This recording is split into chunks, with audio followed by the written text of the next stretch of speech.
Now I can use my aux earphones.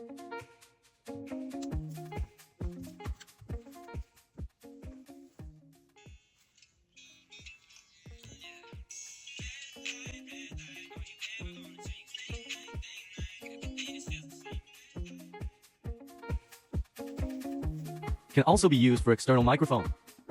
According to people on Reddit and other videos, the Apple SBC has less noise coming through the adapter, but I'm not sure if it's true since my external microphone has noise when recording.